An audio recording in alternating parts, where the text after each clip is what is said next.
It's an honor for me to introduce today's distinguished speaker, Professor Syed Ali Nadeem Rezavi, a name that has become synonymous with rigorous scholarship, nuanced historical inquiry, and a deep commitment to the preservation and dissemination of India's medieval past.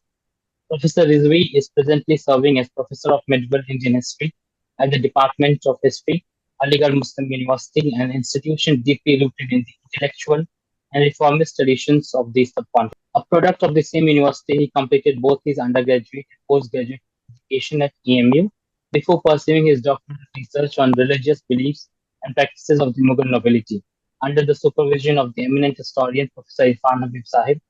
His doctoral thesis, grounded in meticulous archival research and Persian primary sources, marked the commencement of a remarkable academic journey. His academic training is emblematic of a generation of historians committed to source-based, analytical, and empirically grounded history, while also being receptive to broader theoretical frameworks. His scholarship reflects a commitment to nuance, interdisciplinarity, and the exploration of themes at the intersection of politics, religion, culture, and art. Professor Rizvi's areas of specialization encompass medieval and early modern history, with particular focus on the Mughal Empire, architecture and urban history, religious practices, court culture, and historiography. He has significantly contributed to the reinterpretation of Mughal history, especially the life and reign of Emperor Akbar. His work illuminates the syncretic traditions of the Indo-Islamic culture, the complexity of Mughal religiosity, politics of architectural expression in medieval India. Among his many scholarly contributions, Professor Rizvi has published extensively in both national and international academic journals. His writings have appeared in esteemed publications such as the Proceedings of the Indian History Congress, Social Scientist, and Studies in History. He has also edited several volumes, including the including the acclaimed religious movements and institutions in medieval India, which explores the revolution of religious thought and institutions in this continent from the 13th to the 18th century. His work on the Mughal court culture, particularly figures such as Abul Fazl Akbar and Sheikh Ahmad Sarhandi, exemplifies his ability to weave biographical narratives with political historiographical inquiry. Furthermore, his research on architectural sites such as Fatehpur Sikri and Taj Mahal has provided significant insights into the ideological and aesthetic dimensions of medieval Indian history. At EMU, he has guided numerous MPhil and PhD candidates, many of whom have gone on to make substantial contributions to the field of history. His lectures are renowned for their clarity, intellectual rigor, and capacity to inspire critical thinking among students. Sir is served as the coordinator of the Center for Advanced Studies in History at EMU and has been actively associated with the Indian History Congress, including in the capacity of the sectional president of the Medieval India, and currently holds the position of the Secretary of Indian History Congress. As a member of the Indian Council of Historical Research, he has been instrumental in safeguarding academic integrity, historical research, and teaching. He is also a founding member and currently treasurer of the Aligarh Historian Society, a collective established to counter the communalization of history and promote secular, evidence-based historical narratives. Through this platform and numerous public engagements, Sir Rizvi has emerged as a prominent public intellectual, often participating in academic forums, heritage discussions, and national debates on the politics of history. Another notable dimension of Professor Rizvi's work is advocacy for heritage preservation. He has served as an advisor to several committees concerned with the conservation of historical monuments and has actively spoken against unplanned development that threatens India's architecture. Sir Syed Ali Nadeem Rezavi represents the finest traditions of historical scholarship in India.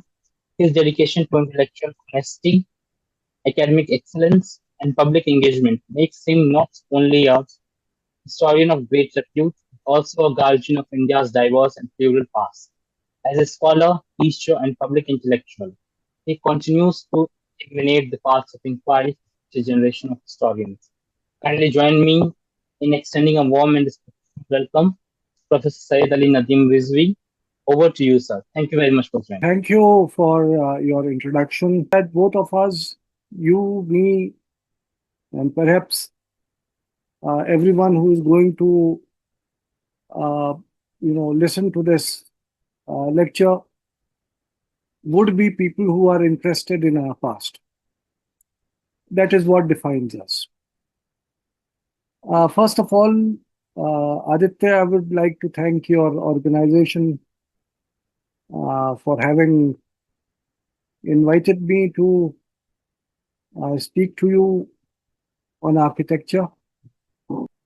I also wish that, given the times in which we are living,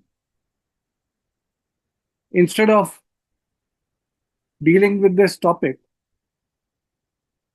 I think we should have been dealing with how the present political dispensation, is playing with our subject, history.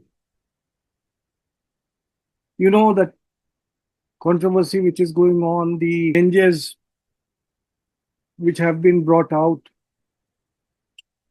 through various NCERT textbooks, especially the textbook which has just been released for class 8, where the history of the sultans and Mughals have been very cursorily and very wrongly depicted. You know, these textbooks are distorting the past. I mean, I keep saying that they are doing is replacing history with myth here. Not the English term myth, which is mythology, which many scholars like Herodotus dealt with. In fact, Herodotus, he was writing on the Greek mythologies, and he's considered to be the father of history. So what these textbooks are doing is not dealing with mythologies.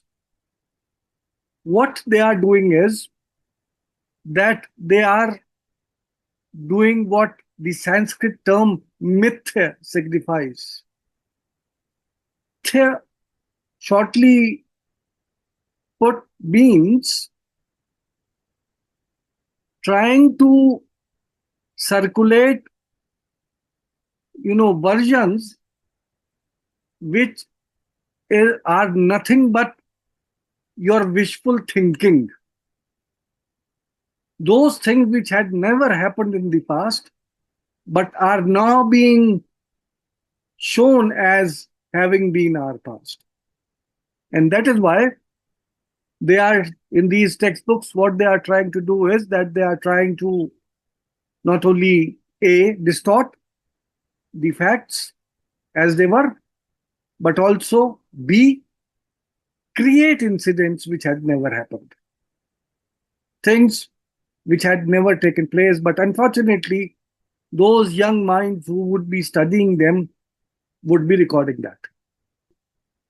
They become mature enough, they would be brought up on wrong ideas.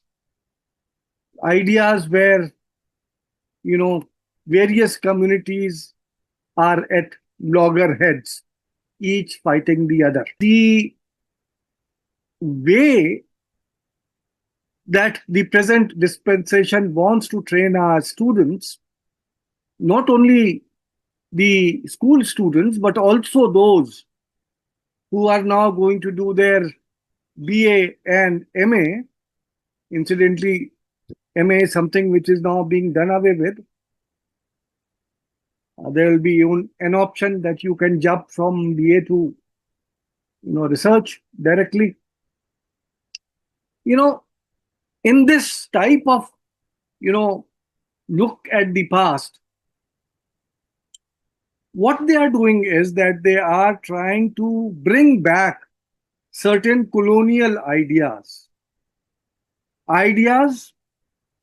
where the entire Indian population was to be divided on the basis of their religion, on the basis of minorities and majorities, and where It is only the majority whose so-called version would be put forward. Today, we would be dealing with one topic which, after all, would go to negate this type of presentation of the past. What I am going to deal with today is only one very brief aspect, and that is architecture. Within that architecture, we would try to refresh ourselves by once again reminding ourselves that each of the building which was created in the past was created through efforts by every person who was living in the Indian subcontinent. What I would try to demonstrate before you is that architecture is something to which religion cannot be assigned. Architecture per se has no religion of its own. And that is what our attempt today would actually be. Now, if we look at, each and every building which has been created in the past and which survives, and we call it as a monument, it is nothing but something which represents the person or persons or the event which they are commemorating, who took part in its creation. In other words, the monument is nothing, or a structure is nothing but the cultural baggage of what the thinking, social processes, technology, and the architectural developments of that period was. All taken together forms a particular structure. It commemorates an event or it commemorates a person, but then it not only commemorates an event or a person, but as I said, that it symbolizes the culture and ethos of the period in which it was created. For example, if you look at the monument which is before you, we would go to the details later on, but what is there before you is something which represents not only the cultural ethos but also of the religion of that period. But then, when this religious structure was created, the people who were involved in its construction were, some of them or most of them were those who did not belong to that particular cultural ethos. They came from a different religious tradition. But then, when the creation of such structures was taking place, the ideas which were given to them by the architect and the knowledge which the actual builders had, they've combined together to give shape to a particular type of building which came into existence. In other words, all the ideals and tensions of the society, the ideological moorings of those who were making it.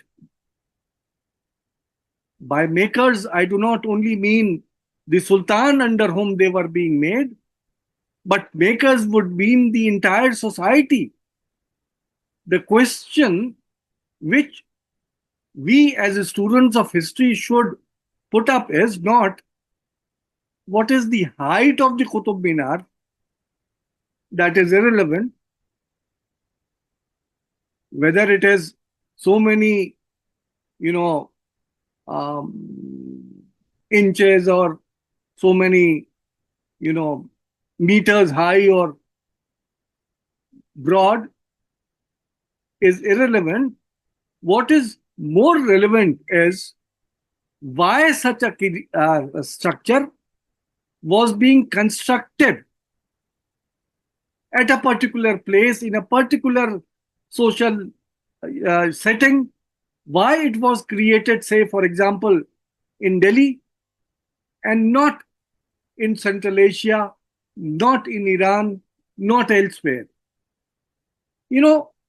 Whatever was being created, it shared the inspirations and shortcomings and limitations of the people who were,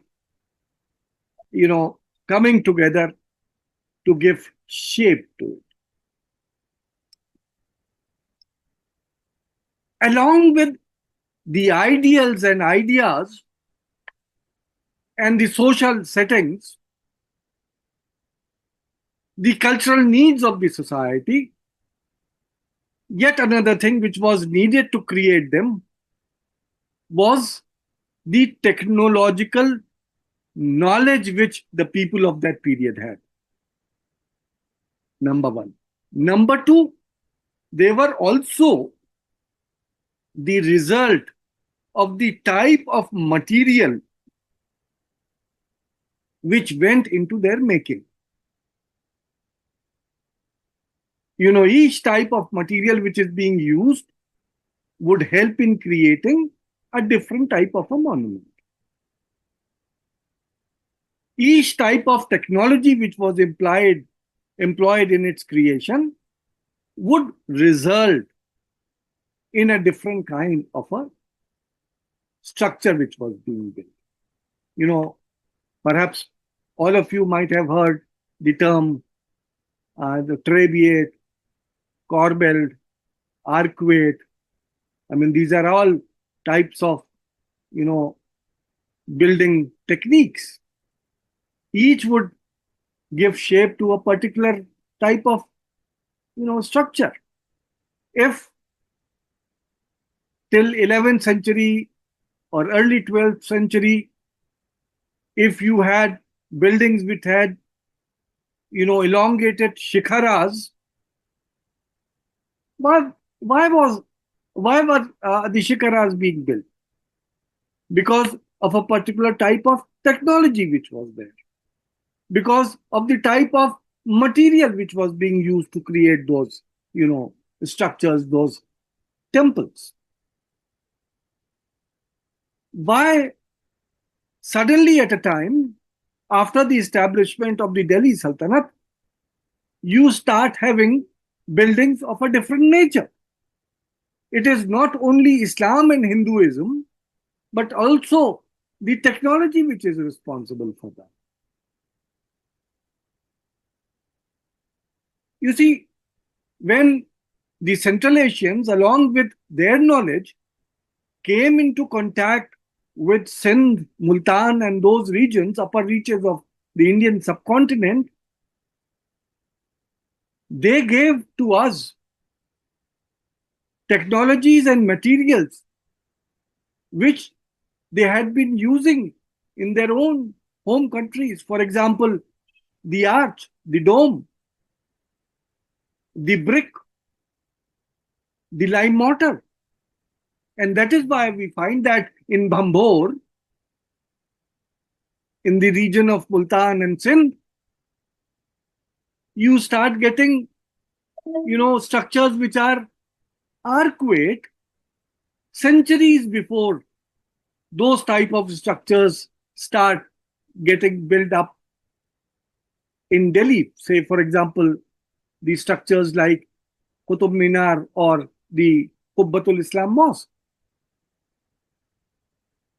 So whether it is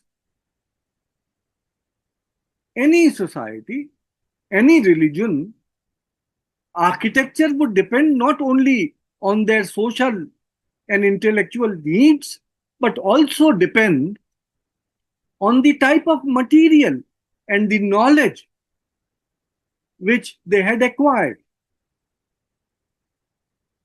You see, let me give you an example of something which I would be showing you in the end. By 19th century, or say by late 18th century, you have a number of temples which are domical. They have domes. You know, the famous Shah Jahani arch, cusp arches. They are being used in profusion. So on and so forth. Lime mortar, heavily lime finished buildings. But in the earlier period, you have a different creation, whether they belong to Islam or they belong to Hinduism.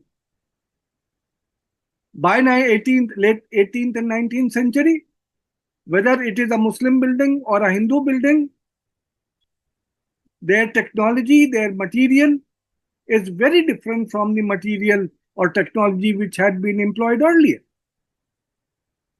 Now, for all these things, there are a large number of sources from which one can get information.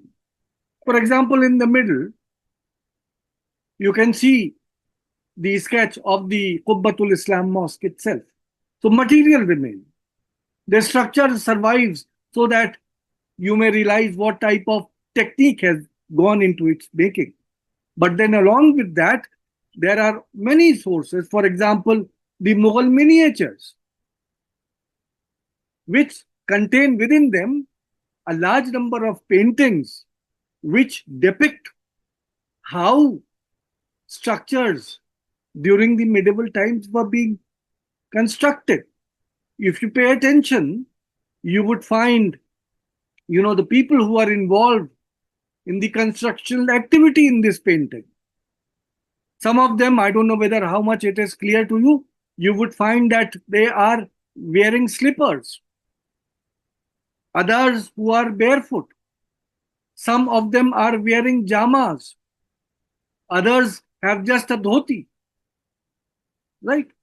But then along with all that, you also have, I don't know whether my cursor is visible to you or not.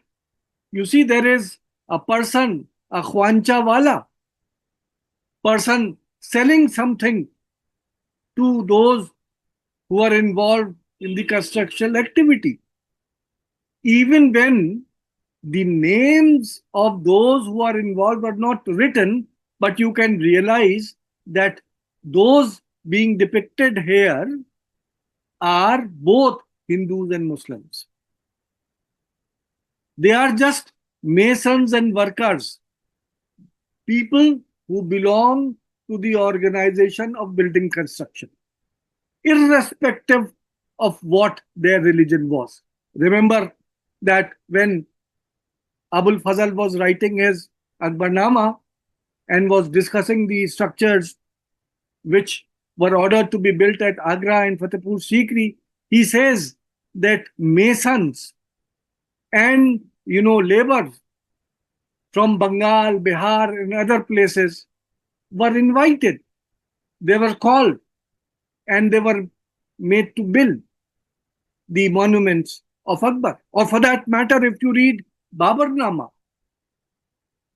what you find Babar writing is that he was so influenced by the architectural marvels of Gwalior and other structures where he had gone and invaded and conquered.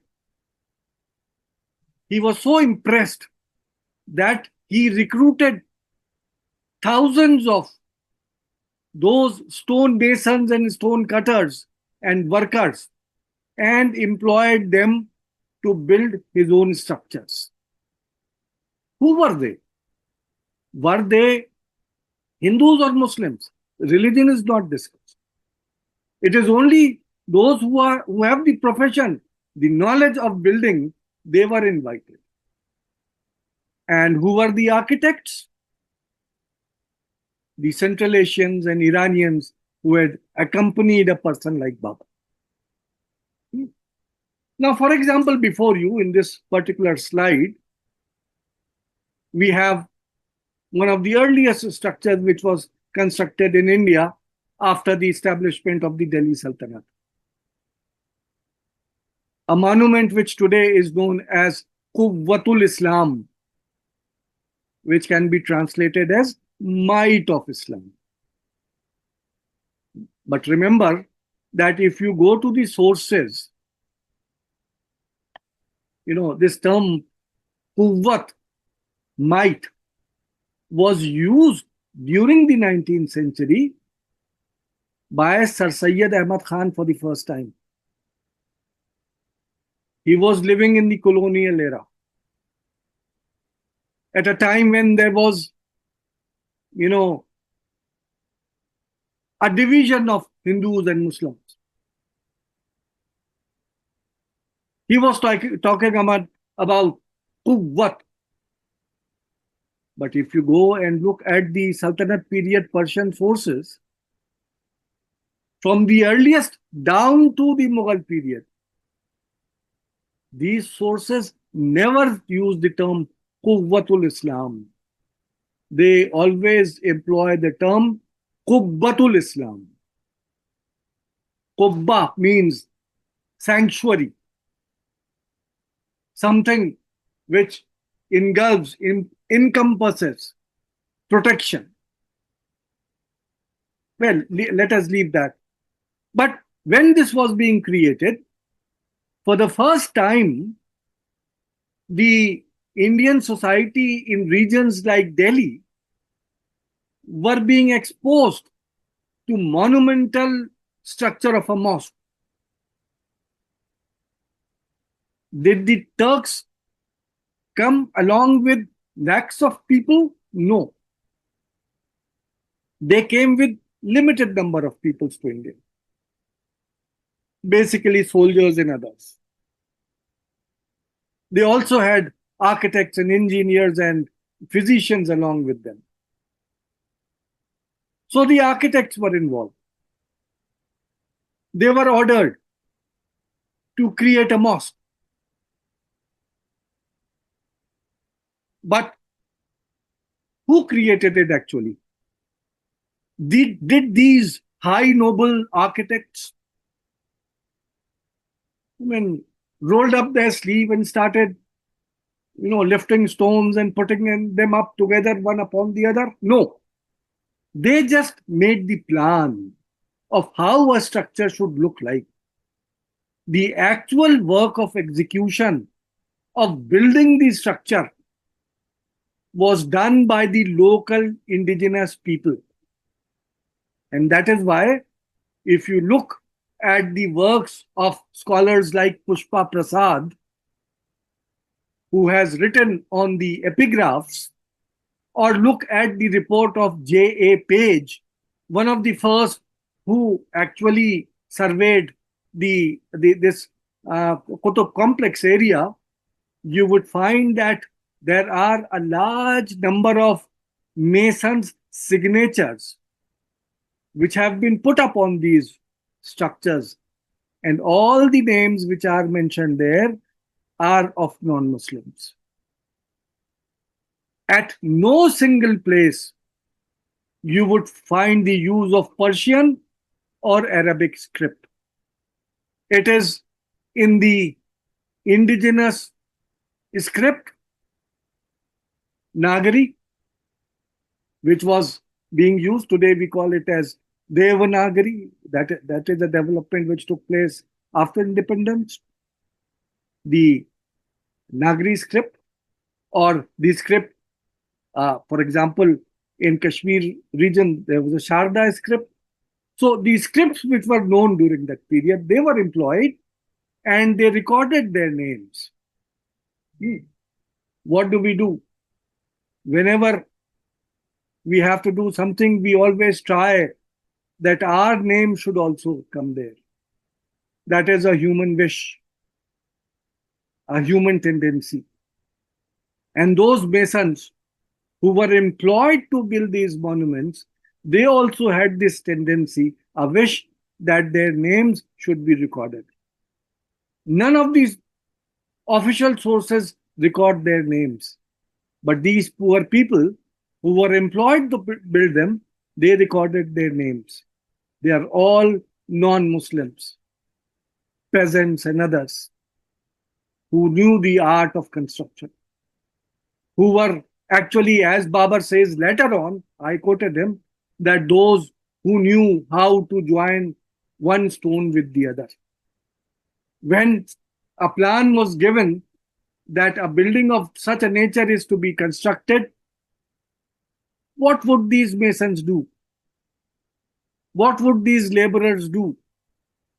They would see the naksha of what would be the shape which they have to build. But how would they be building it? They would be using their own technology. And that is why what we find is that the type of, pillars, the type of decorations, the type of, you see, the corbelled dome, they were asked to build a dome. How to raise a dome? They were not aware of the arcuate method, but they knew that they were, knew how to build a shikhara. So if you build a stunted shikhara, it would be in the form of a pyramid. And that is what they did. And so I am showing this slide, one from the interior, one from outside, how these corbelled domes were the result of the endeavors of indigenous people who were not aware of the technology which was being used in Central Asia and Iran during that period, but using their intellect, using their training, using the type of plans which were before them, they created something which was something new. They created a corbelled arch and a corbelled dome. They also started using the older building material which you find. Older material of the existing structures which were there. I'm not going into the details of whether all these pillars, which are definitely temple pillars, were they taken away by demolishing the temples, or were they belonging to dilapidated structures around the region of Delhi which were assembled together at one place. The inscription which is there at Qubbatul Islam Mosque only uses the term that the material of 27, if I remember correctly, old temples was used to create this particular structure. End result was that there were two different traditions of different nature which were intermingling with each other and creating something which had not been seen before. So if you look at the Livan, the hall which is being created, it is all corbelled, raised with the help of pillars, pillared constructions, because they did not know how to create structures which are open from inside.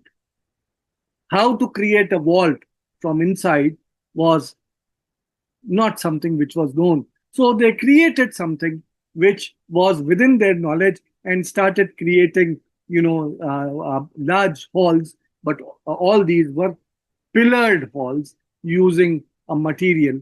This type of mosque you would never find in Central Asia or other places. And the mosque itself was being newly implanted into the subcontinent during this period of time.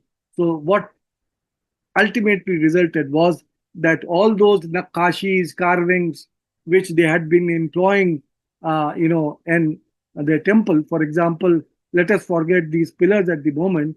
Pay attention to these jalis. They are all which were created in a fashion. For example, here, if you can see my cursor, moving cursor, then they were all in the form which was once employed, and they knew how to do it in a temple structure. Another scene of the same thing, which shows that, I mean, if one is not aware where one is standing, one would think that one is walking within the corridors of a temple. Because it was the old structure, old material, those sandstone. Look at the, this chain and bell motif, which is there on the pillar. We would see that by the Mughal period, this chain and bell motif, shorn of all its associations with temple, was being employed in Mughal palaces and other structures. Not as, something which is religious in nature, but as something which is, a geometrical and floral design, a new pattern which would please the eye. Similarly, Kalasha. Kalash was something which was not known in the Central Asian or Iranian tradition as such in the so-called Islamic art. Might have been there under the Achaemenids and others, but as far as the Muslims coming from Central Asia were concerned, they were not using, but now they are being, those materials shorn of their religious identity was being used. Even if you believe that they were part of temple, material, they were actually temple material. Even if one believes so, also know that the Turks of that period were not disturbed that they are going to pray in structures which were once devoted to idols. They have no such qualms. Today, if you ask any Muslim to go and pray within a temple, they would say कि नहीं भैया, जहाँ पे ये मूर्तियां हैं और ये सब हैं, वहां हमारी नमाज नहीं हो सकती. Forget that even the RSS and others won't allow them to, even they would not be prepared to offer their namaz. But here is the official mosque with all those structures which may be identified with one religion, but irrespective of that, it is being employed. And the Turkish elite of that period, it was the central Jame Masjid which was being created, and all the elites of that period would assemble here 5 times a day to pray. They had no qualms, and these, things were not being associated with any type of religion at all. Look at these, kalashas. Look at these decorations, the lotus buds which are being created here, typical of the Hindu architecture, isn't it? Do you find any of these things in Muslim architecture? No, you would instantly say कि भैया ये तो मंदिर का होगा. वो pillars हो सकते हैं, but these carvings are not. They are fresh carvings. And look here, along with the kalash and these lotus buds, you have the verses from the Quran. Bismillahir Rahmanir Rahim is very clearly written very close to where this so-called kalasha is located, in the same frieze, in the same panel. Both the religions, उनको कोई problem नहीं है उसको काफ करने में, इनको कोई problem नहीं है उस चीज को काफ करने में. Look here. Those designs, and that, the only thing which you would find missing here is the human figure. That is why such type of designs which were carved on stones They might be had been once used in religious structures of the non-Muslims, but now they are being used within the mosque, and but minus the idol, and that is why such a design is known as arabesque, Arabesque,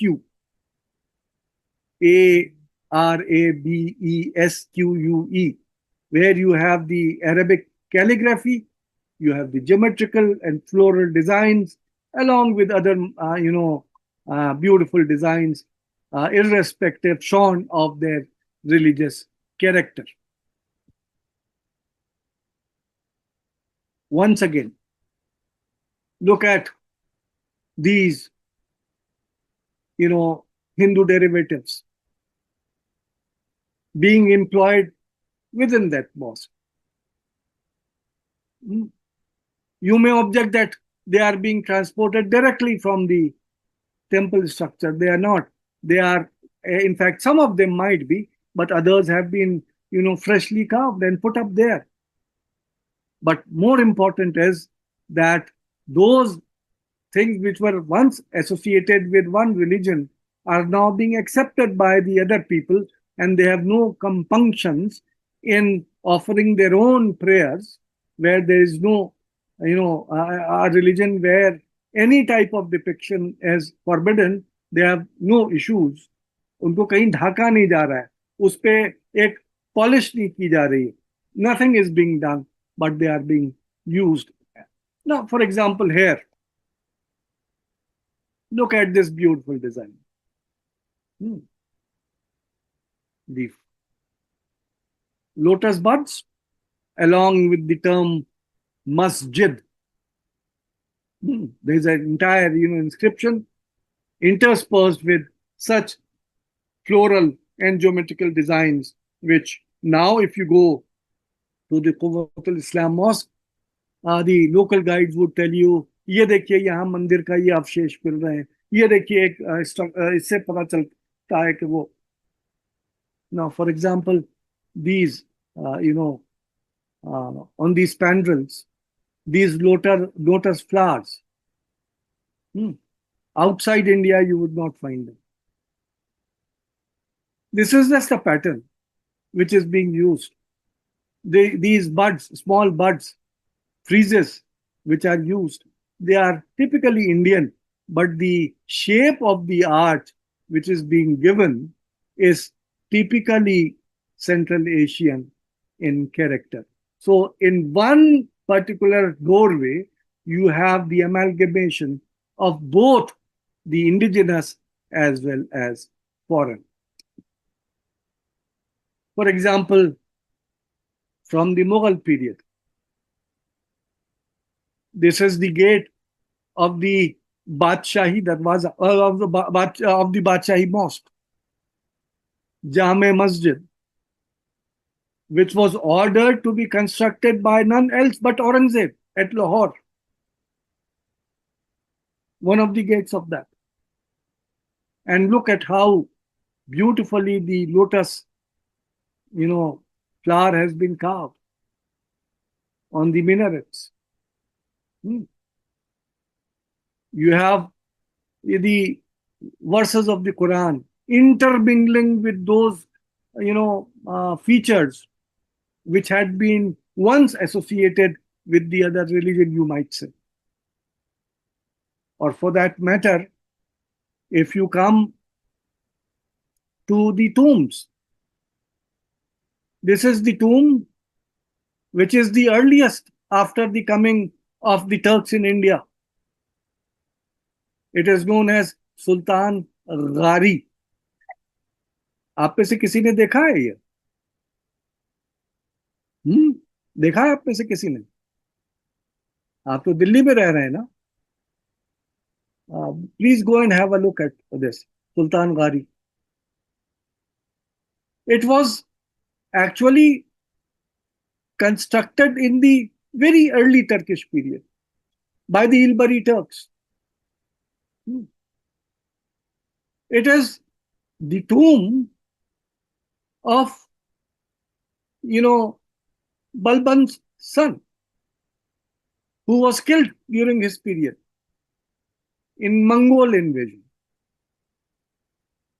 But he was, entered in a grave because there was some uh, political turmoil going on during that period in a structure which, instead of looking like a tomb, looks like a fortress. Now, this is built in the form of an Abbasid architecture.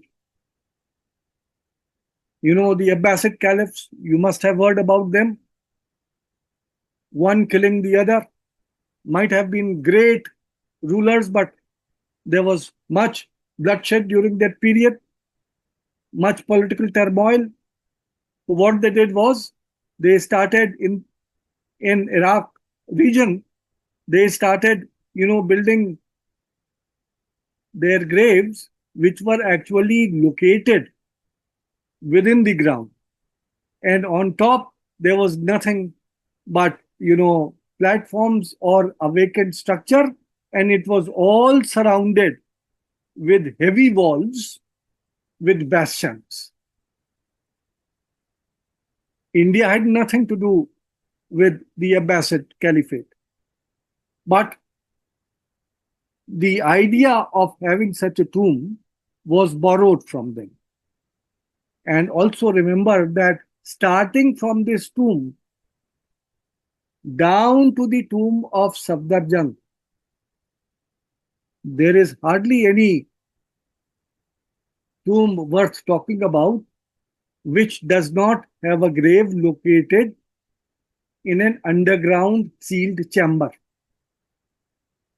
The grave is never built at the ground level. It is always located within the ground in an underground chamber, which is usually closed and not open to the public to go. In some of the buildings, there are select people who are allowed to go in, but in others, it's all totally closed. From the first tomb down to the last, the Mughals were practicing something which had been an innovation of the Abbasid Caliphate. In this Sultan Ghari means cave, it is something which is not above the ground, but beneath the ground. There is no superstructure, nothing on the top. Simple platform on the top, and the chamber within it contains the grave of the person who had been buried. It is also said that perhaps there was a treasury which was originally located here because of the bastions which were all around, but that is just a tradition, a belief. We never know whether there was a treasury here ever or not. But the fact is that it was a fortified tomb which was being created for the first time with an underground grave located within the grounds in a chamber which was embedded within the ground. And this tradition from here, carries on in each and every tomb which was constructed for either the Sultan or the Shahnshah, the Sultans of Delhi, or the Mughal emperors, down to even their nobles. Say, for example, Safdarjung is the last tomb where, this underground chamber still exists.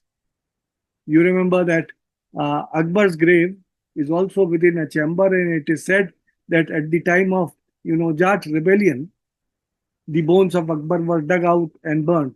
Perhaps it was due to that fear that enemies would do something, that this practice was being followed by the Abbasids and later caliphs, and then in India almost throughout the so-called Muslim period. Now, when we started, we talked about trabeate structures which were built. Quwwatul Islam was one such. Arhai Din Ka Jhopra, another. Numerous structures. There is shortage of time, so I won't take much of your, time in explaining each and every one of them. But remember that most of those early Sultanate structures, say by till 13th century, were all trabeated structures having certain arches which were all corbelled arches, not true arches. But then at uh, Qutub complex itself, when during the period of Alauddin Khilji, renovations took place, expansion of the mosque took place, it was at that particular moment of time that Alai Darwaza was constructed. And at Alai Darwaza, for the first time, now we find a true arch and a dome. They are before. On the other side is the photograph of the Jame Masjid constructed during the period of Alauddin Khilji near the tomb of Nizamuddin Aulia at Hazrat Nizamuddin at Delhi. This mosque is supposed to be the first mosque which is totally trabeate, or totally arcuate. An arch is a type of construction where you use two type of materials. One, the wedge-shaped voisers and a keystone. So that the end result is that there is a higher, larger, more expansive structure with a domical, top, which is there a large dome, which is the result. And you also have arches which are built by with the help of voisers and a keystone. The same principle is used in the creation of a dome. And from the Khalji period, from the period of Alauddin Khalji, now we find that instead of corbelled structures which were actually trabeate in form, but arcuate in shape, now transforming into real arcuate structures. And it is during this period of time that we get the account of a person whose name is Thakkura Pheru. Actually, your teachers do not speak about him. He was the mint master of Alauddin Khilji. Thakur Pheru, being the mint master, was actually, you can say, the finance minister, the person who was, in charge of the coins, how they should be struck, what would be their measurement, their quality, their value was all determined by this man, Thakkura Pheru. And he has left behind a number of works which he has written not in Persian, but in Sanskrit. One of the Sanskrit professors, whose name was Sarma, S.R. Sarma, S-A-R-M-A. He was a professor of Sanskrit. He translated one of the Sanskrit works of Thakkura Pheru. And that translation is available. And in this book, there is an entire chapter which Thakkura Pheru has written with diagrams on how to construct a dome and how to construct an arch. But remember that the terms which he is using both for dome and arch, they are the Persian terms. The work is in Sanskrit. How many stones you would be needing, what type of building material you would use, what should be the height, what should be the expansion. If you want to build a structure which is this much big, then what type of dome should be there, what type of arch should be built. He discusses all that. But the terms which he is using there significantly for the dome, qubba, and for the arch are actually the terms which were prevalent in Persian. Why? Because they were both these things were foreign to India. Now, after Thakur Pheru, writes down accounts of how to build such structures. There might have been other works also. But now, for the first time, when things are being written, percolated down, and we find that from the Khalji period onwards, all the buildings which are being constructed are arcuate. And now, suddenly, the corbelled buildings are not found anywhere. Another, take from the so-called indigenous culture is the kalasha, the pinnacle. I am giving before you the pinnacle, which is there at the Alai Darwaza. Look at the shape of the pinnacle. It would remind you of a stupa, just like a stupa. Such pinnacles were not known in Central Asia. For example, here in Ghiyasuddin Tughlaq's tomb, once again, you look at Kalasha, something which was derived from the Hindu architecture. The lotus flower base is with lotus, inverted lotus flower is now going to replace that ultimately. There is a whole ring of a lotus, and then on the top also you have, a kalasha, which was that what is the gagra type of a thing, which has been placed on the top. Just as it used to be in the temple architecture, being used in our religious structure, the tomb of Ghiyasuddin Turuk. Or for that matter, you come perhaps in Delhi, you must have passed from around this monument, which is situated between the Dargah of Nizamuddin Aulia and the tomb of Humayun, the Neeli Gumbad, which has now been renovated. That blue tile work is typically Central Asian. Interior also is well decorated, but look at the inverted lotus. And this monument architecturally belongs to the period of Humayun. It is a pre-Akbari structure. Look at the pinnacle, inverted lotus, which is typically derived from Hindu architecture. But then gradually, the Kalasha pinnacle starts developing elongated, just like elsewhere. Sometimes with a panja on the top. For example, in Humayun's tomb, there is a panja on the top. Other places, this is the other one in the white marble, is the mosque of Aurangzeb within the Qila'e Shah Jahanabad, which is a typical kalasha, which is derived directly from temple architecture. We will come to the kalasha.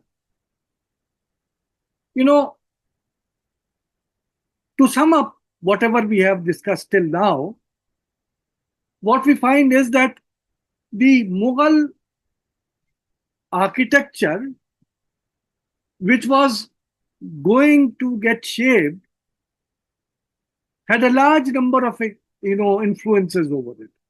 Central Asian, Iranian, also European, which were all amalgamated together to form a typical type of Timurid structures.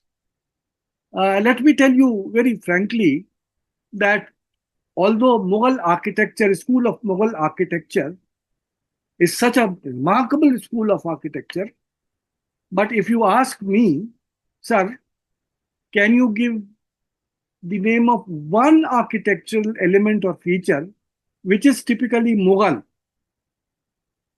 I would say that there is no architectural element which is Mughal. Every feature is derived from one tradition or the other.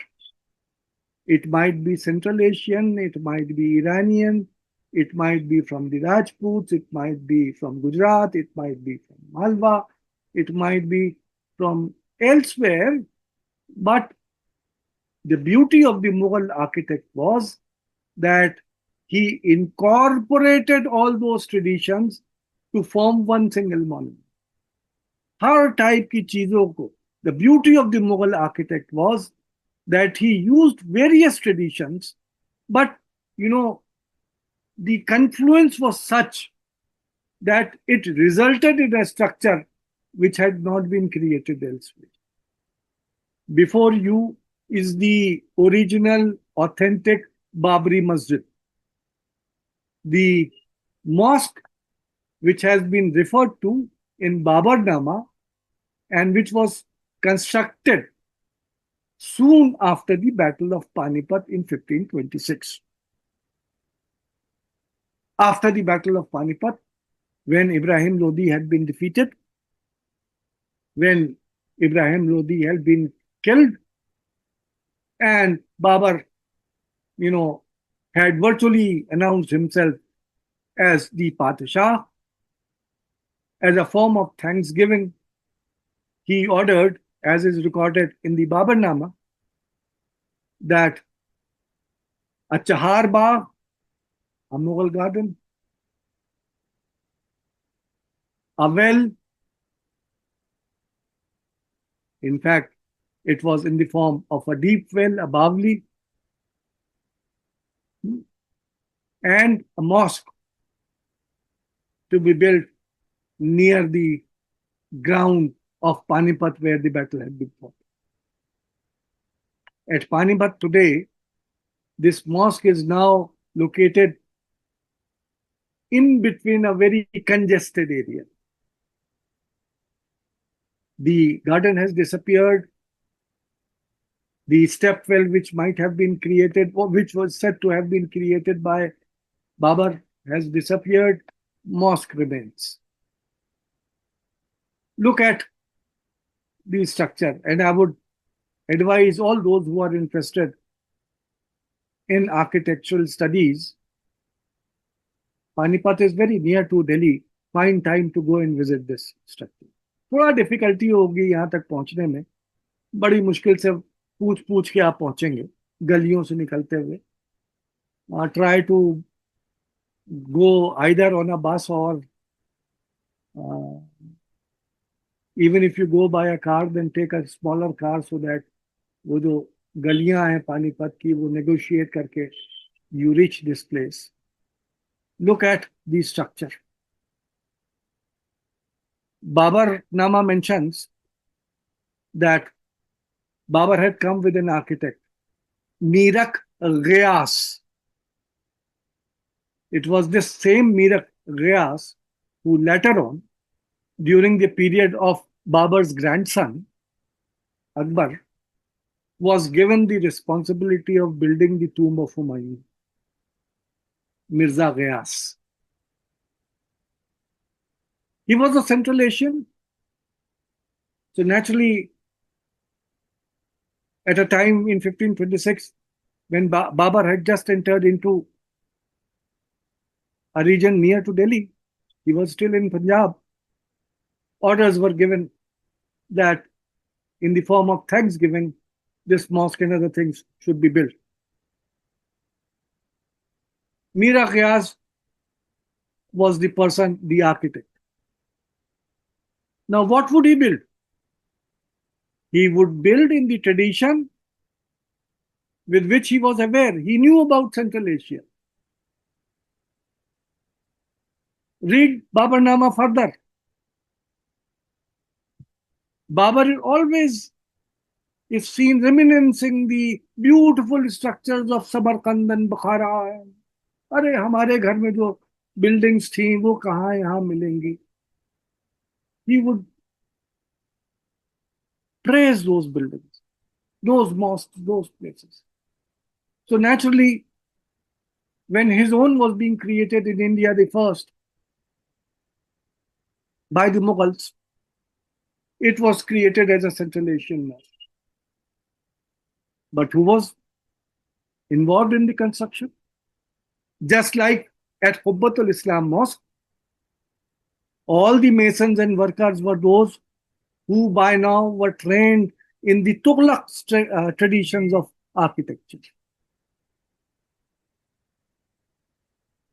Secondly, Punjab was a place where stone was not easily available. So brick structures were being made.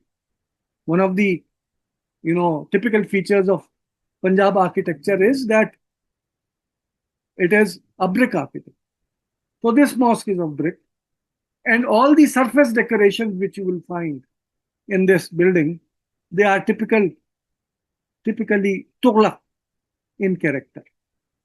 But then pay attention to the high propylon, the central arch which is elongated, just like in Jaunpur architecture. The architects of Jaunpur were also following the Central Asian traditions. Mira Ghiyas was not following the Jaunpur tradition. He had not visited Jaunpur. He is coming from Central Asia directly, and he knows what type of building to make. Now, in this building, you find large number of domes. At least 6 domes on the left side and 6 domes on the nine domes on that side and 9 domes on the other end, left and right. And in between, a large, big central dome. Remember that in Central Asia, the mosques either have one single large dome or multiples of domes. Concept of triple dome is typically Indian, which I'll be discussing later on. But pay attention to the pinnacle, the shikhara. This is in the form of Roshandan, openings which would allow air and sunlight to enter into the structure. Same type of Roshandans which one finds in Central Asia. In India, as I have shown till now, that in mosques and domes, you had the Indian tradition of the Kalasha being made. The Roshandan was not there. Babar was new. He did not know about the traditions. So the architect, when he is making it, he is making the dome in a typical Central Asian style. I will leave the other things. Look at it here. The Roshandan and the high propylon, which is there, and the brick construction, and the series of domes on both sides. Incidentally, at the moment, one side is totally broken, but the domes of the other side are still available, and you can have a look. In nearby Punjab, in Sirhind, you have a tomb. In fact, in the fields of Sirhind, there are 7 or 8 tombs. The oldest of them is known as Ustad Ka Maqbara. And at the Ustad Ka Maqbara, once again you have a dome with a Roshandan on the top, just like as it was at Panipat. But at Panipat it is plain, no lotus bud or lotus flower, inverted lotus flower or anything else. Here, what you find is that an inverted lotus is introduced below the Roshandan. Development. This was built sometime during the period of Humayun, early Mughal period, perhaps around within 50 years of the earlier structure being made. This was being constructed. I'm not going into the other features at all.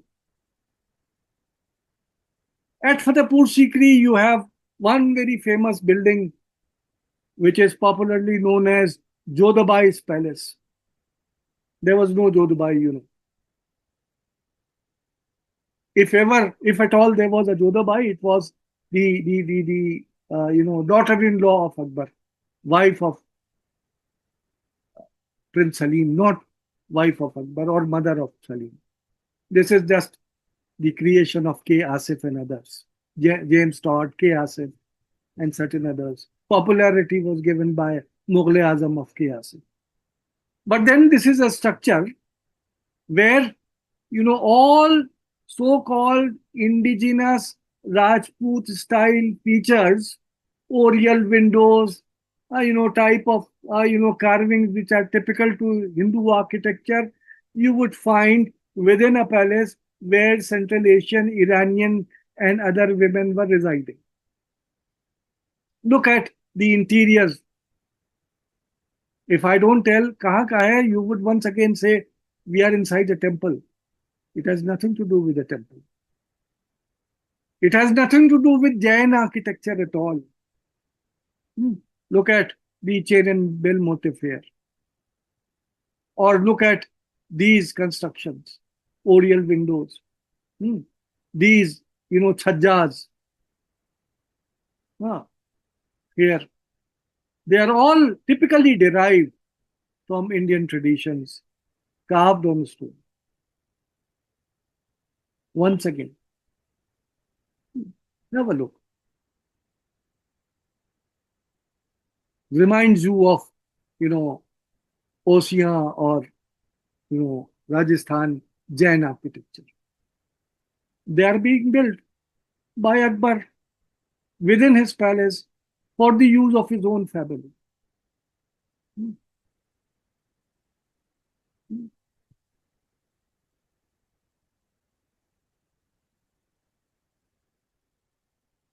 Various photographs, or for that matter, within the courtyard of the Daulat Khana, the main palace complex, you have these, Jain elements of architecture.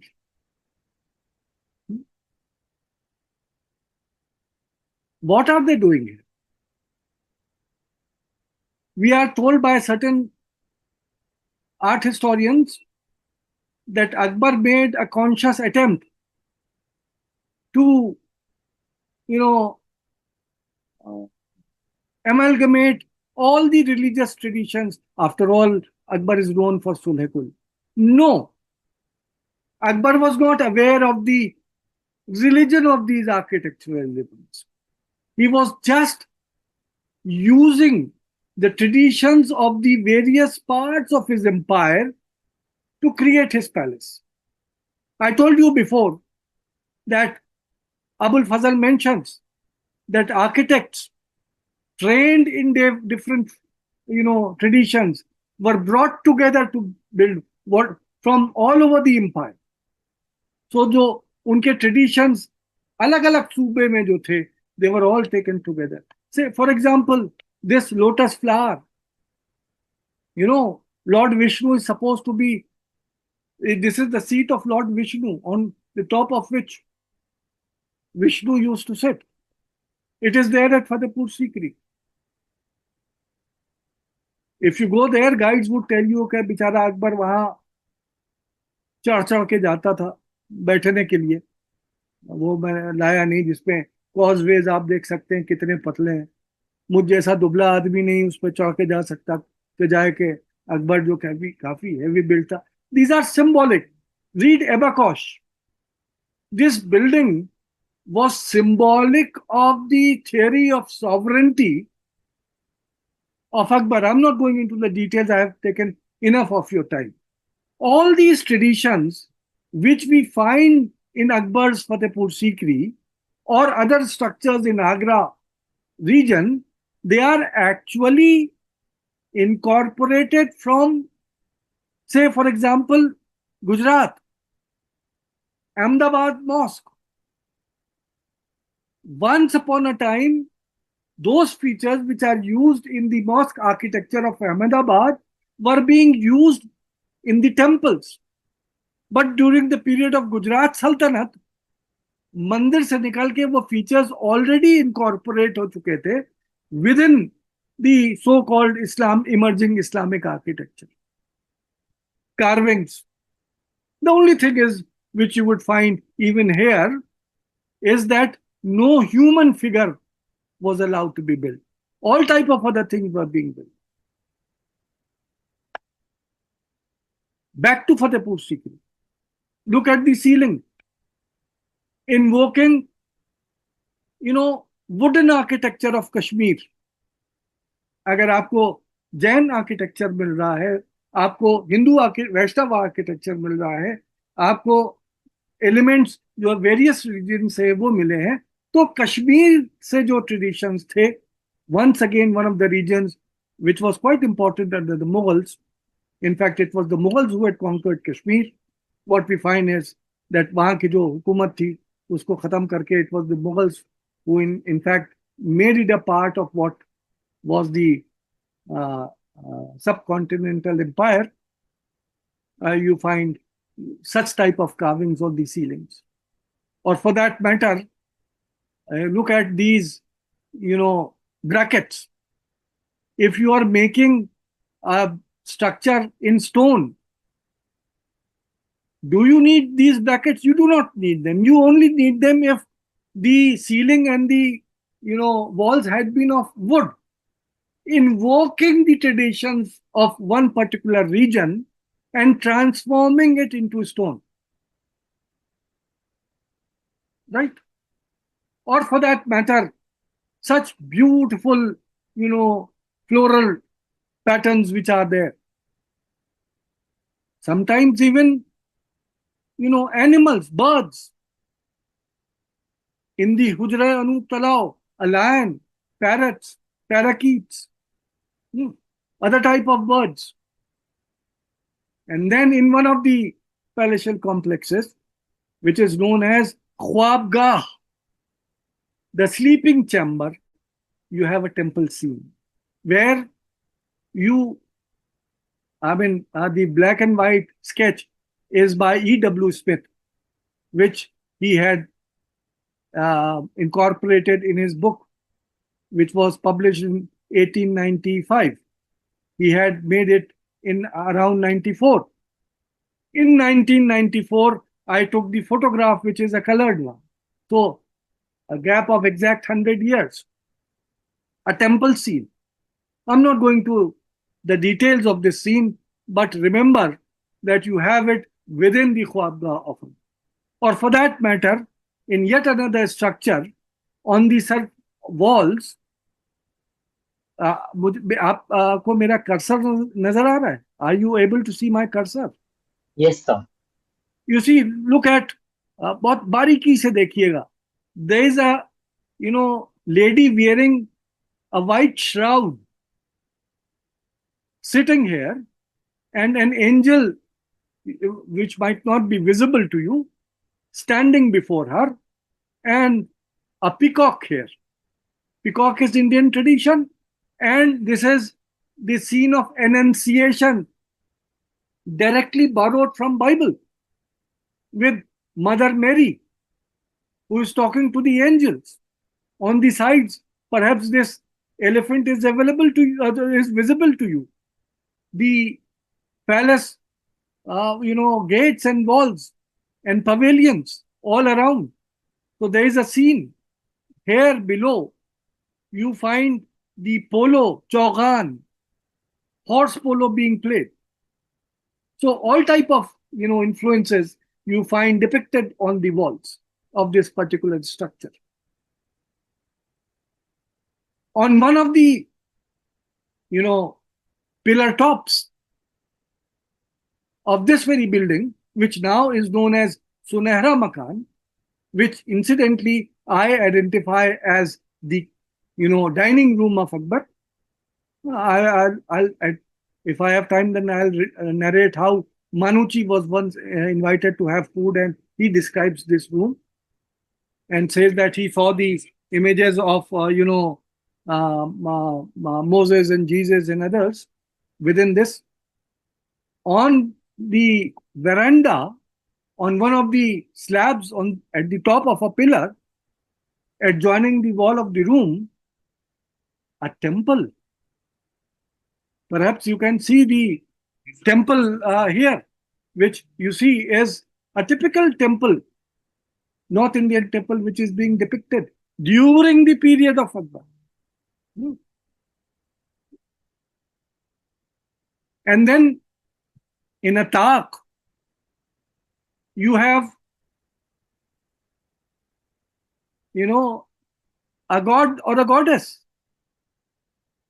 perhaps Ganesha with a pot belly. I don't know. You might be able to recognize this god much better than I can, but I just saw a pot bellied, divinity sitting there with a mala in his or her hand. So I call him Ganesha. I don't know. But this is a Hindu god within the palace where we have the evidence from Montserrat that it was under the employ of Akbar himself. And then below the brackets of the veranda, at two different places, you find the, two gods. Here, you will see a monkey and a person with a bow and arrow. Perhaps Lord Ram and Hanuman being depicted within the palace of Akbar. It was only Akbar under whom this was possible. Or for that matter, look at the other figure. Once again, we find, a figure of a female goddess or a male god. I don't know. You identify.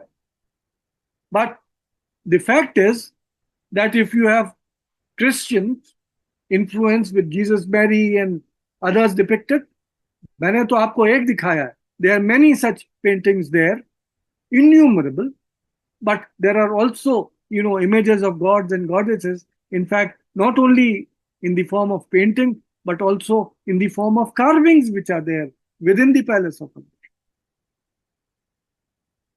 Coming to Jahangir's period, there is a painting, very famous painting, where Noor Jahan is shown,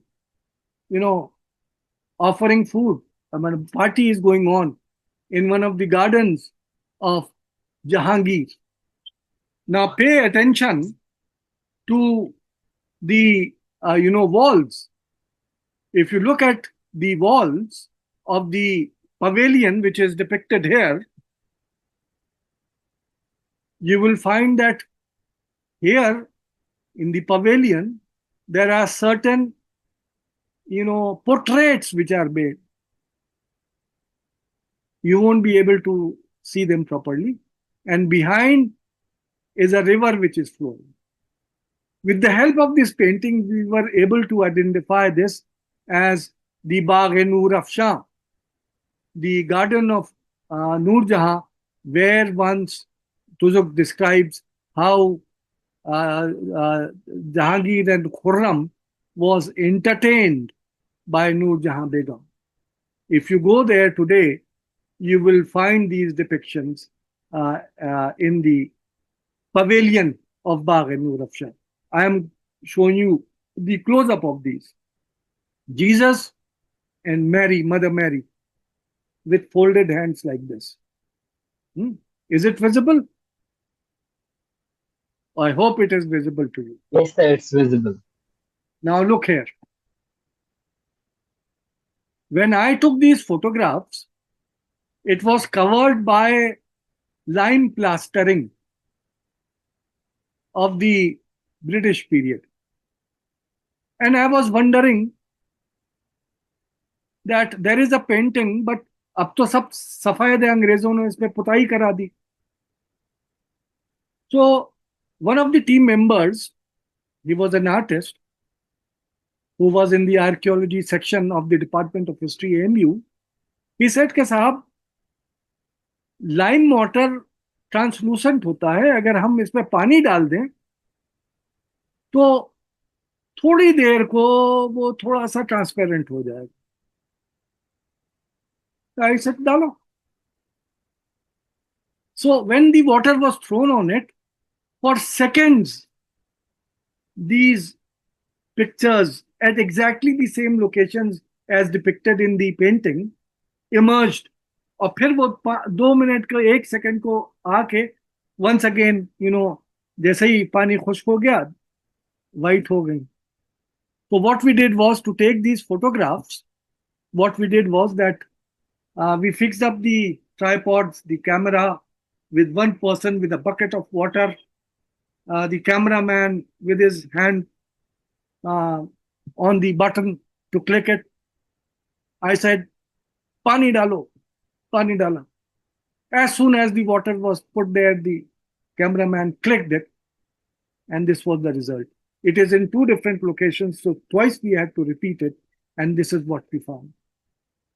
A man with a beard, perhaps Jesus, and a lady in a cloak.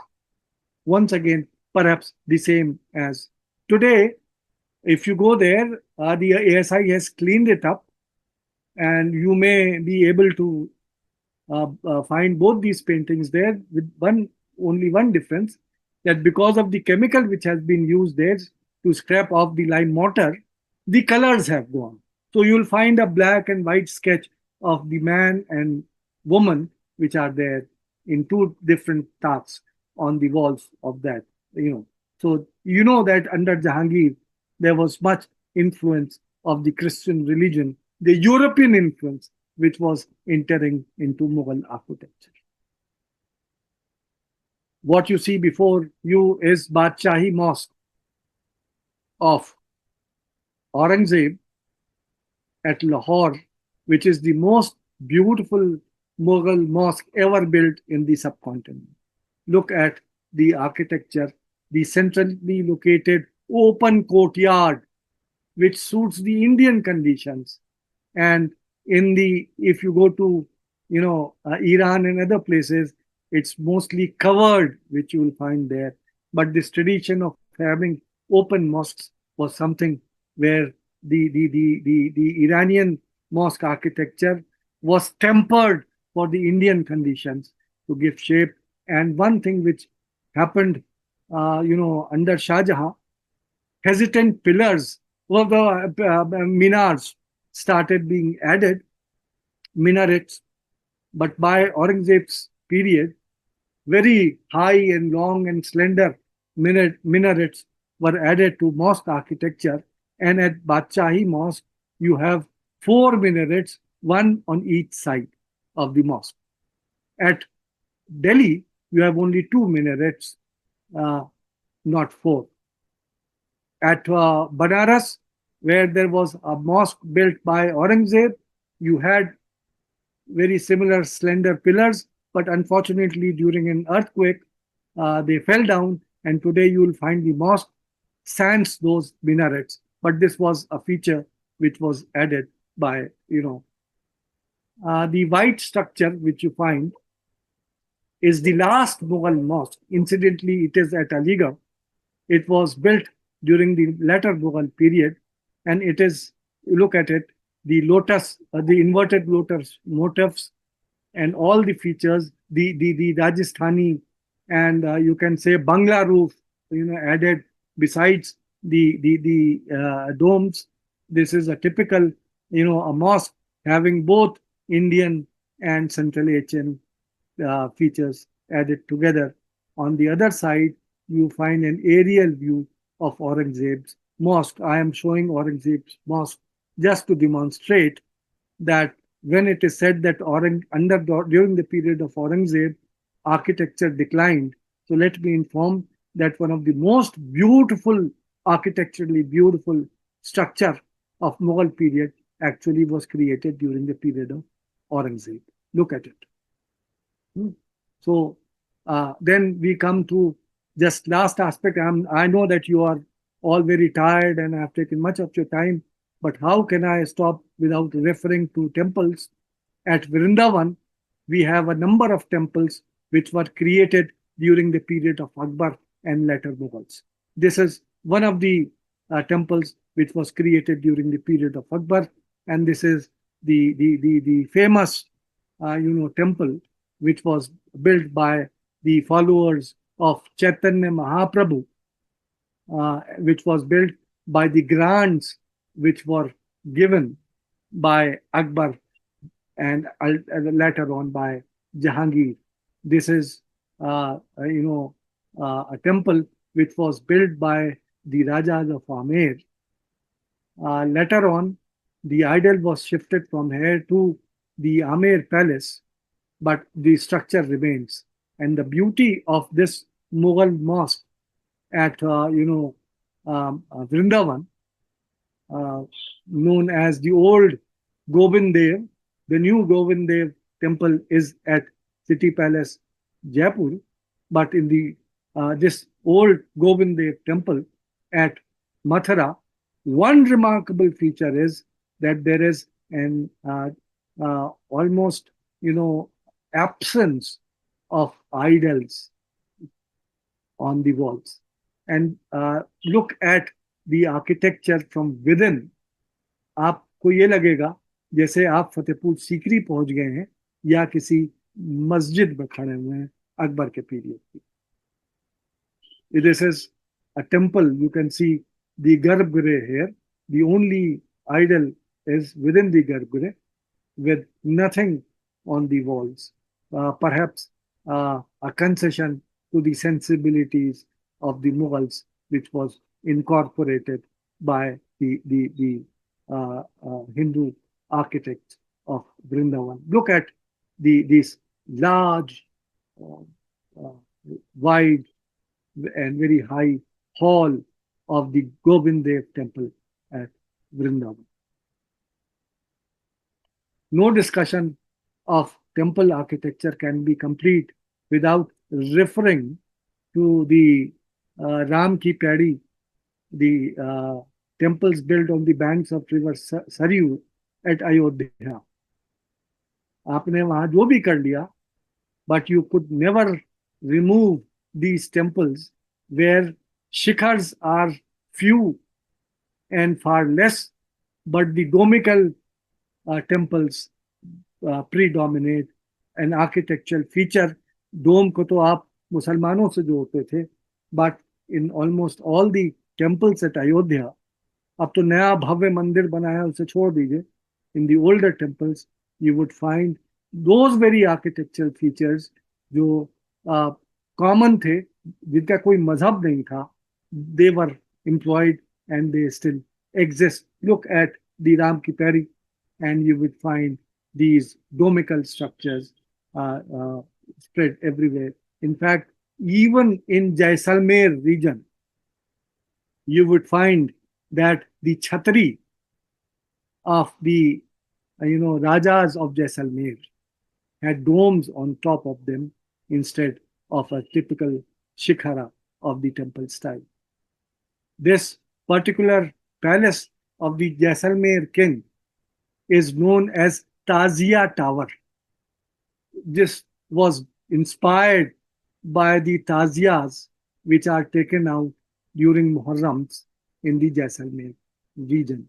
So that is what I would like to say, that architecture, in fact, has no a feature of its own, no religion of its own. It has just elements without any religion, which are in fact utilized by the people living. गायब हो गया था, मैं समझ रहा था. So, any questions or anything? Yes, sir. We'll take your questions. So requesting people to please raise up your hand and I'll ask you to unmute and then you may go ahead with the question. So much, sir, for your insightful lecture. So, I had this question. When we are talking about architecture during Mughals, so we come across Haveli architecture also, which there is this famous a narrative which says that Haveli architecture developed due to the plundering of Hindu temples. So they built structure like Havelis, and they used those Havelis as temples, rather not create building typical Hindu architect, so-called Hindu architecture temples. So, sir, what are your views on this particular narrative, which is associated with Haveli architecture, which we can predominantly see in the region of Braj Bhumi, and also the as you shown that Madan Mohan temple and Govind Dev Ji temple, and these structures were relocated to different places. This is also said it was due to the what to say attack of Aurangzeb. So, sir, what are your views on the Haveli architecture and The thing is that as far as Haveli is concerned, Haveli just means, a mansion, an enclosure. Uh, Haveli means a large house with a number of courtyards. So to say that Haveli was something which was by using the temple material to build them or using them is, I think, totally absurd. It is as absurd as laying all the blame on Aurangzeb. Uh, I have no sympathy with that person. Let him rot in hell. After all, he mixed uh, politics with the religion, and all those who mix religion with politics, this happens even if it takes 300 long years. So all those who are at the moment doing the same, they should be aware कि उनका भी fate यही होने जा रहा है. As a student of history, we should remember that we have to talk only of those things for which we have some evidence. And the evidence points out to the fact that if on the one hand, temples were broken, but on the other, large number of grants were given for the maintenance and upkeep of the temples also. Question then would be, why this contradictory approach? Destroying one, building another. If that is happening, then let us be assured that the problem is not with the temple. Problem lies elsewhere. I'll give you one example. I mean, Aditya has asked us not to take much time, but unfortunately, he invited me, and I'm known to take time. तो आपकी recording बंद हो जाए कोई बात नहीं, लेकिन जब पूछा है तो मैं जवाब तो दूं. Look at Sultan Mahmud of Ghazna, the Butt Shikan, idol breaker, Somnath, Mathura, this, that, Baran, Bulandshahr. Wherever he would go, he would break the temples. Is it wrong? No, it is correct. He did break temples. But after breaking the temples, when he would return back to Ghazni, he would not only be accompanied by all the wealth which he had collected from there, but also with a large number of prisoners whom he had caught during those trips. Mathura गए तो मथुरा में काफी को इन्होंने कैद किया, वहां गए तो वहां जहां भी जाते थे लूटमार करते थे, स्लेव बनाया और ले गए अपने साथ. हर कॉन्करर करता है ना. अगर मैं यहाँ खामोश हो जाऊं तो आप कहेंगे कि भाई मंदिर ही नहीं तोड़वाते थे बेचारे, हिंदुओं को भी कैदी बना के प्रिजनर बना के ले गए, इंस्लेवमेंट. अगर सिर्फ कहानी यहाँ रुक जाए कि उनको लेके रस्सियों में बांध के ले गए तो इंस्लेवमेंट हुआ. अब जरा आगे की कहानी भी सुन लीजिए. गजनी में जाके एक उन्होंने शहर आबाद किए, यानी पूरे पूरे इलाके आबाद किए जहां पे इनको बसाया गया. All those who had been taken as prisoners from here were allotted places, neighborhoods. in and around Ghazni, where Indian, you know, enclaves started taking place. And they were also allowed to build their temples. तो गजनी में जहाँ का कोई मंदिर नहीं था, भाई महमूद अब गजना ने बहुत से मंदिर बनवा दिए। तो ये कौन सी बात है कि जहाँ बहुत सारे हिंदू थे तो वहां तो आपने मंदिर तोड़ दिए, और जहां एक भी मंदिर नहीं था वहां आपने मंदिर बसा दिए। The fact of the matter is that he considered them to be the places from where he would gain wealth, and that is what he did. What did people like, say, Akbar or Jahangir or any of these Mughal emperors do? For that, I would recommend, to be short, read at least the article which is available online written by Richard Eaton. अगर कम time है आपके पास तो Google search करिएगा, Richard eaten का part 1 part 2 करके front line में 2-2 3-3 pages में छपा हुआ वो आर्टिकल मिल जाए। और अगर ज्यादा समझना चाहते हैं तो उसका जो बेसिक आर्टिकल है वो एक जर्नल में छपा हुआ है। इस वक्त मैं नाम भूल रहा हूँ किस जर्नल का है, या आप मुझे लिख दीजिएगा, मैं आपको भेज दूंगा। काफी डिटेल आर्टिकल है। और उससे भी ज्यादा पढ़ना चाहें तो रिचर्ड ईटन की जो किताब है temple destruction in medieval India, वो देख लीजिएगा। उसमें 2 बात कहते हैं। पहली चीज ये कि ये ट्रेडिशन तुर्कों के आने से पहले से चला आ रहा था, जहां पे एक सेक्ट के लोग दूसरे सेक्ट के टेम्पल गिराते थे। क्यों गिराते थे? आपने एक चीज सुनी होगी, you must have heard about the term कुल देवता, the family God. You know that from the period of Shankara, the concept of personal God started developing in India, 8th century onwards. Or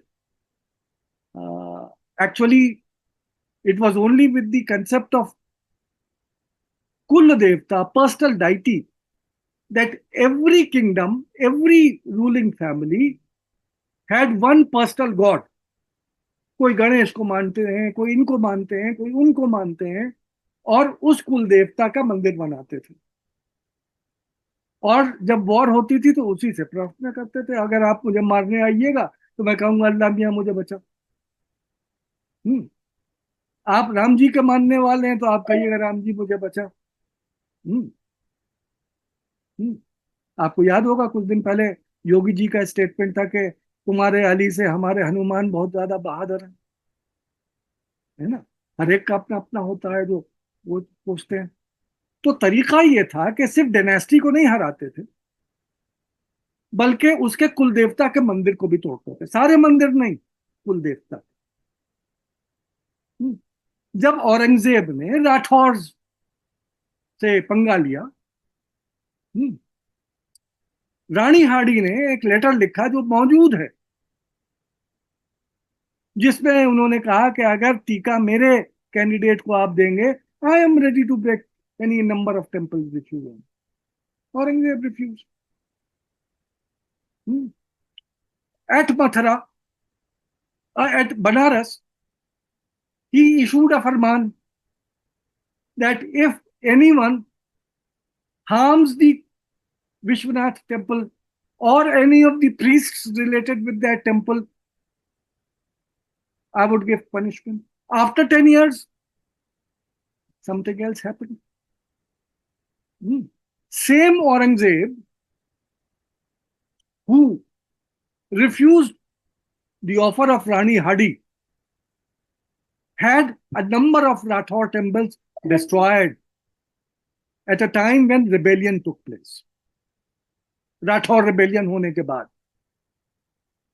in Mathura, in Banaras, Jat and blah blah blah.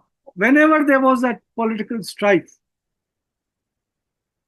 it was a sort of a punishment which was given. It was given not only to the those who believed in temples. It was also given to those who believed in other structures as well. Shah Marda, Delhi में एक structure है with which Shias are devoted. Many Shia places were destroyed at a time when war was going on between Bijapur, Golconda and the Mughals. But at the time when Bijapur and Golconda had been conquered, the same Aurangzeb would get up from his seat whenever any noble having the name Ali appeared before him. These are all politics. Richard Eaton यही कहते हैं कि या तो कुल देवता के मंदिर हो या रिवोल्ट हो, इन दो कंडीशन में तोड़ी जाती थी. अब आप वो भूल जाइए कि जो बीजेपी आरएसएस का पूरा प्रोपेगेंडा है कि 33,000 या 1000 के आगे वो शायद जीरो लगाना भूल गए, और जितना आपको लगाना है लगा लीजिए. फैक्ट ये है कि नॉट मेनी. लेकिन मेरा कहना यह है कि even if one was broken, even touched, that is something wrong. But then also remember that we are dealing with 17th, 16th centuries. Different time, different concept. Bhimsen Joshi, Balkrishnan Brahman, Isardas Nagar. These are offhand names which are coming to my mind. They are all writing the history of Aurangzeb.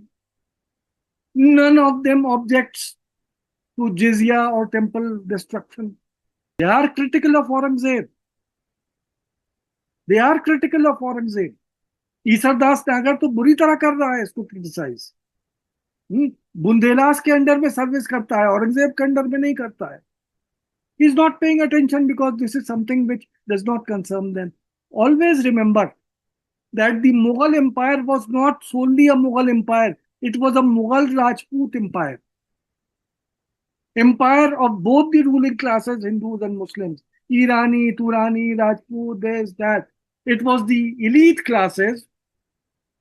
They had nothing to do with the local downtrodden people, and all of them were exploiting them. तो problem को देखिए कि किस century की है, उस period में क्या चीज थी, क्या नहीं थी, एविडेंस क्या है, रीजन क्या है. तोड़े गए, रीजन देखिए कि क्यों तोड़े गए. मस्जिद तोड़ी गई, क्यों तोड़ी गई. 1992 में आप वही कहेंगे कि जब मोदी जी की जहां भी कब्र बने उसको खुदवा के उखड़वा के फिकवा दीजिएगा, जैसे आप औरंगजेब कह रहे हैं. He also did the same thing as the Mughals are supposed to have done with the, this is all politics. So much, sir, for detailed answer. Next we have is Dinar Safina. Please go ahead with your question.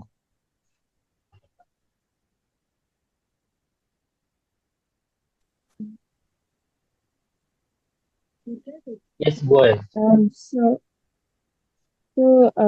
Thank you, sir, for all of the interesting talks that you have discussed about. I just wanted to know that if Jodha Bhai and all are quite fictional characters, well, why is it that when we visit Fatehpur Sikri, there is so much of grandiose and so much of glamour shown around that this is Tansin's house, this is Jodha Bhai's palace. Why don't, as historians, why don't we just look at it as a face value? And also, like, this is not related to structure, but I just wanted to know, like, is Aurangzeb a bit too much over hated in the circle as of now? Because of course he has done a lot of wrong things, but we also dismiss the good he has done. He was a patron of the arts and the intelligence, and he also gave out many grants and inams to yogis and other smaller sections of the Hindu society. Of course, he has done a lot of conquest, but isn't that every single imperialist ruler out there? Thank you for your question, Safina. I hope I am getting your name correct. Yes, You have asked two questions. One regarding Jodhbhai, and the other why Aurangzeb is so hyped. Uh, you know, history is a tool of politics. When Jawaharlal Nehru was writing his discovery of India, he was also playing politics. No, his version is also shaped by his political thought. Hmm. You see, history is very complex. It all depends how one looks at it. एक सिक्के के दो रुख होते हैं, there are two sides. As far as Aurangzeb is concerned, as you say that he had certain positive things, there are certain negative things. That is what, you know, certain rational people talk about. There are people who praise him like anything, the Pakistani historians. To him, he is next to God, Zinda Peer. After all, he showed Hindus their place. To the so-called Hindutva historian, he is Satan personified. Hmm. There are historians who say that he did good, he did bad. Hmm. I also believe that. But let me add one more thing. Whatever he did,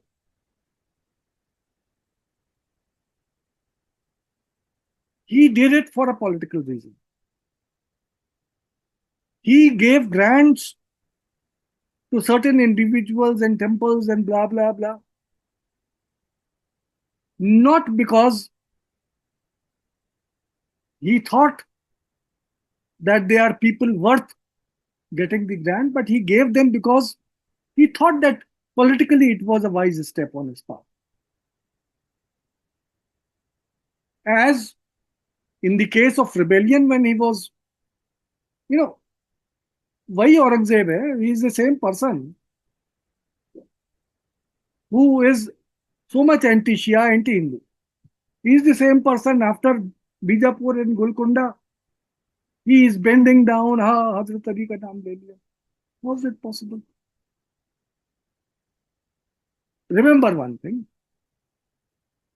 Kings have no religion except kingship.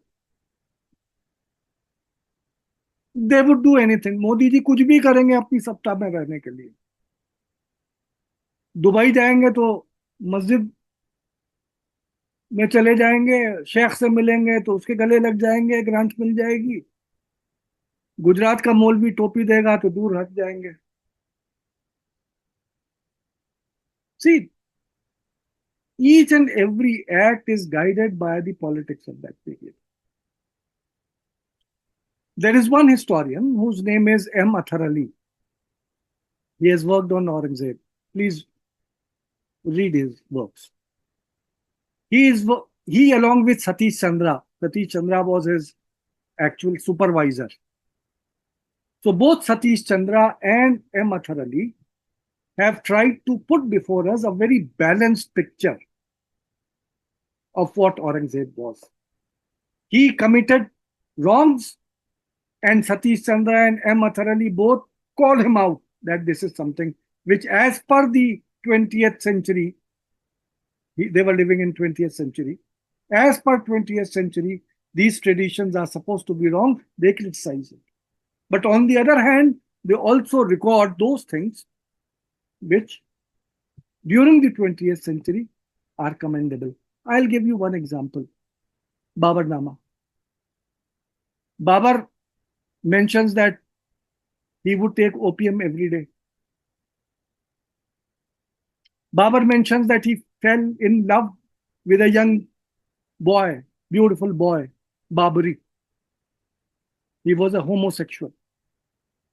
And many historians say, look here, he's so forthright. अपनी बुराइयां भी बता रहा है. He's telling,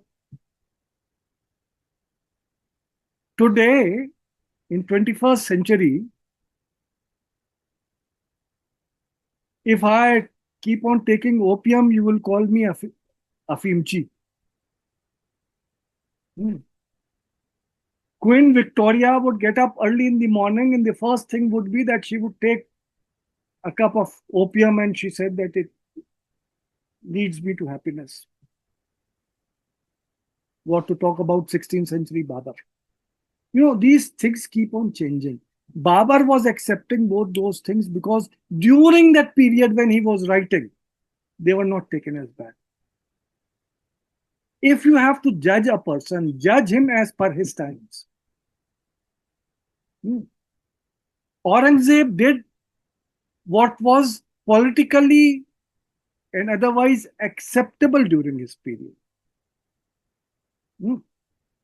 But today when we assess him by the standards of what the prevalent situation is. Right.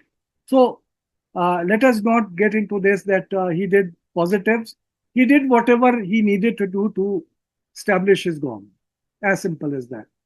Neither this was wrong for him, nor that was good for him. Everything which was good for securing his throne is what he did. As for Jodhabai, this whole tradition was created initially by the villagers of Sikri, who, after the abandonment of the town, were occupying the palaces as their homes. And the European travelers and others would visit those dilapidated structures and they would ask, "Ye kya hai? What is this?" And whatever the villagers thought, they would reply. And now this building, as I have shown you, has many features which are actually derived from Rajput architecture.